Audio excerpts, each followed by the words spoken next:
Assalamualaikum warahmatullahi wabarakatuh, sahabat P-Network, penggali petir dimanapun berada. Salam petir, jeder, jeder, jeder. Hari ini saya mengharapkan kita semua dalam keadaan sehat walafiat tanpa kekurangan suatu apapun. Mudah-mudahan semua kegiatan kita selalu dimudahkan oleh Allah Subhanahu wa Ta'ala. Baiklah, bagi teman-teman para penambang petir sekalian ya, jujur saja, untuk seluruh pemain Pi Network ya, penggali petir, pembicaraannya hanya dua, KYC Marketplace ya. Jadi mana yang kita tunggu ini? Kita tunggu KYC atau kita tunggu Marketplace? Jadi dari hasil pembicaraan dengan teman-teman, kemudian hasil searching saya ya, menyelam ke daerah Filipina, kemudian ke Turki, ke Cina ya, teman-teman di Indonesia, kita sering diskusi ya. Jadi saat ini para pionir P-Network di seluruh dunia menunggu kapan masa KYC. Siapapun ditanya ya, diskusi dimanapun, ini seperti minum teh ya, minum teh yang ada dalam botol itu. Apapun makanannya, minumannya harus KYC ya, itulah kira-kira dia. Jadi memang sedap juga ini. Jadi semuanya pada ngotot minta KYC dulu. Bahkan ada yang bilang yang paling pokok adalah KYC. Ya setuju-setuju aja sih, tapi perlu dibahas lebih lanjut lagi. Nggak bisa ditawar lagi. Jika sudah KYC, maka semua urusan selesai katanya. Kalau marketplace itu bisa disusulkan. Boleh juga. Dan ini terkadang kita lupa siapa kita. Kita ini adalah pengguna. Pengguna kita ini.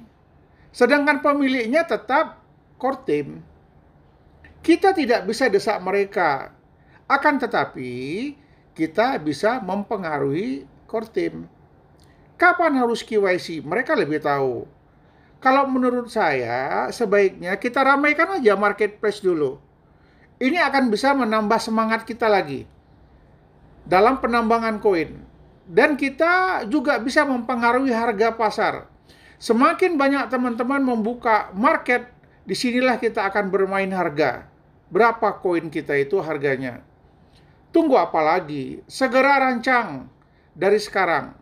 Market kita yang tahu. Karena kita ini berbicara KYC. Kita hanya bisa menunggu, bukan menentukan. Jadi menunggu itu sebaiknya ada kegiatan. Apa kegiatan kita? Menyiapkan market, menyiapkan pasar. Seperti di Filipina, ini mereka sudah berhasil. Ya, sudah mereka tetapkan harganya di Filipina berapa? Itu $200 satu pi. Kemudian toko-toko sudah mulai buka, memasang dengan harga pi.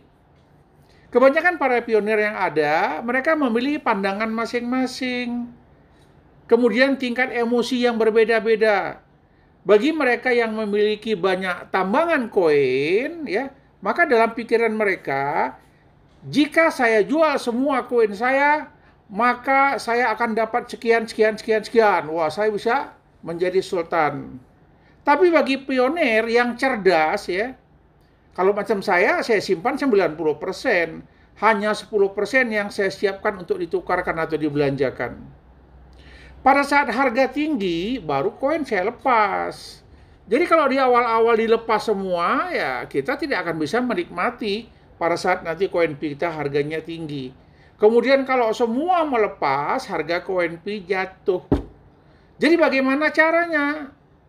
Pasar itu mencari-cari siapa yang mau jual koin. Nah, ini baru harganya naik.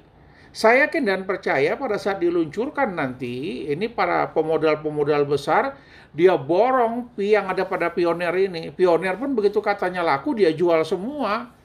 Oleh pengusaha tadi, konglomerat tadi, dia tahan pi-nya, dia simpan koin-koinnya. Dia tunggu harganya selangit, baru dia lepas. Maka kita nanti bisa gigit jari. Jika pada saat launching, ya, kita semua serentak menjual ini rame-rame, maka koin itu akan jatuh harganya. Jadi orang yang cerdas akan menahan dulu.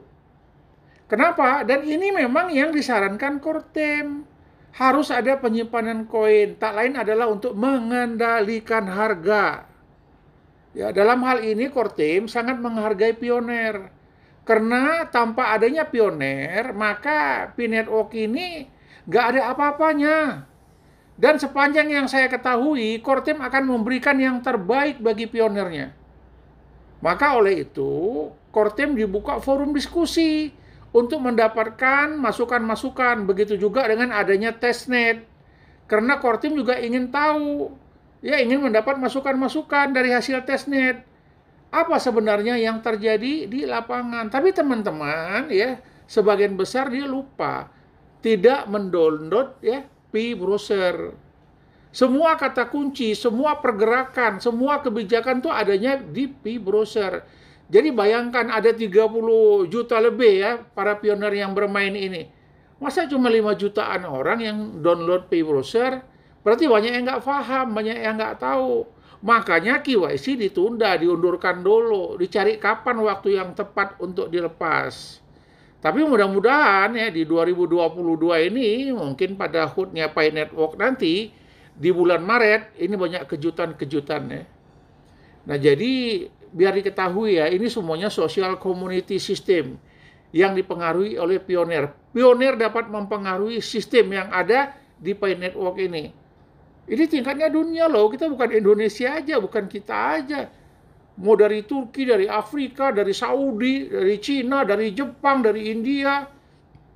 Semuanya ada. Dalam hal ini, Kortim mencari waktu, kapan harus KYC massal. Ini tergantung masalah di masing-masing negara. KYC massal akan berjalan, KYC massal akan datang. Semua dapat kesempatan dalam pelaksanaan KYC nanti. Coba bayangkan pada saat KYC pasar sudah terbuka di mana-mana marketplace. Tapi kalau kita menunggu KYC, tak berbuat dengan marketplace, begitu KYC pasarnya tak ada, penjualannya tak ada. Kemana mau nukar barang? Di mana mau jual barang? P-Network mengajak kita bagaimana menghidupkan pasar, bagaimana menghidupkan perekonomian dunia.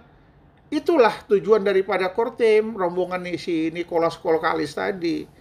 Ya, kita berharap sejalan aja. KYC kita tunggu, tapi marketplace kita persiapkan. Jadi pada saat KYC, pasar sudah terbuka. Dan kita sudah bisa memprediksi berapa harga. Ya. Saya yakin dan percaya, terlalu mahal pun satu P nanti, ya, para pedagang-pedagang ini, dia nggak mau buka pasar. Jadi harganya nanti pun mungkin yang wajar-wajar saja. Yang penting informasi yang saya terima terakhir, tidak di bawah $100. Bayangkan, ini lumayan betul-betul luar biasa. Dan diperkirakan KYC massal akan terjadi apabila aplikasi terbaru sudah disiapkan. Kemudian nanti mungkin dalam KYC kita diminta foto wajah. Yang bisa KYC kemarin kan hanya menggunakan paspor saja. Jadi yang menggunakan KTP, yang menggunakan SIM, dan identitas lainnya nggak bisa. Ya. Tapi sekarang sudah mulai berubah. Kenapa? Yang paling kerepotan itu Iran. Akses internet dan paspor mereka terbatas, tidak segampang yang kita bayangkan. Jadi mereka tidak bisa mengikuti KYC. Jadi oleh Nicholas Kolkalis, aplikasi dirubah dan ke depan bisa menggunakan identitas diri lainnya selain daripada paspor. Kalau ada paspor itu lebih baik.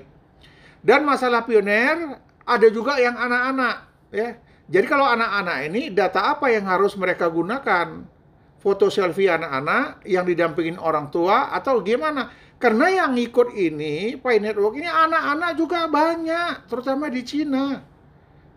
Begitu besarnya P-Network untuk tingkat dunia, sepertiganya ada di Cina. Besar ya, Cina luar biasa besar. Termasuk juga anak-anak. Jadi Kortim juga memikirkan anak-anak yang bermain itu juga diberikan kesempatan. Apa data yang mereka gunakan? Ya, mungkin minimal paspor dan lain sebagainya. Jadi Kortim ini nggak sembarangan ngambil keputusan. Kenapa ketunda KYC? Tidak lain tidak bukan adalah mereka Kortim menginginkan semua peserta yang ada di P-Network bisa ikut bergabung. Perkiraan saya KYC massal itu saat menjelang ulang tahun P-Net sendiri. Kemungkinan sebelum Maret ya KYC baru di launching. Sebelum Maret ya.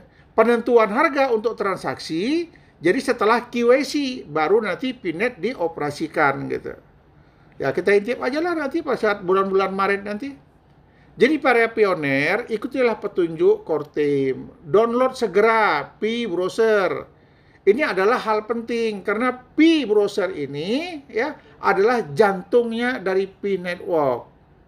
Segera buka dompet wallet, atur penyimpanan koin. Berapa persen yang harus kita simpan dan berapa lama harus kita simpan? 6 bulan, setahun, 3 tahun, atau ya terserah kita maunya berapa. Biarkan Kortim menyelesaikan urusannya. Karena anak-anak di Cina banyak yang ikut menggali petir dari umur 6 tahun sampai mungkin remaja. Ini semua perlu diatur keikutsertaan mereka. Nggak mungkin mereka sudah setiap hari nambang, dibiarkan begitu saja. Indonesia coba usul pakai paspor atau akte lahir ya untuk isi anak-anak ini. Jadi ya saya sarankan aja pioner sebaiknya daftar pakai paspor ya kalau ada paspornya, kalau nggak ada ya gunakan KTP dan lain sebagainya. Kenapa? Karena paspor lah yang diakui dunia. Jika pakai identitas yang lain ya mungkin nanti akan terjadi pengulangan-pengulangan ya. Namun setelah nanti testnet ini selesai, Kortim sudah meluncurkan aplikasi baru, saya yakin sebelum 14 Maret KYC massal sudah digulirkan. Pada saat tanggal 14 Maret inilah kemungkinan peluncuran Pinet. Sampai saat ini yang punya dompet wallet masih diperkirakan lebih kurang 15 jutaan ya. Kemungkinan angka pastinya kita juga nggak tahu ini.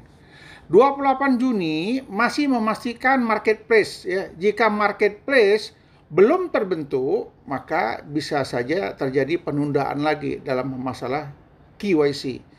Jadi memang marketplace sangat perlu sekali ya. KYC juga penting ya. Kita berharap suksesnya KYC, suksesnya marketplace.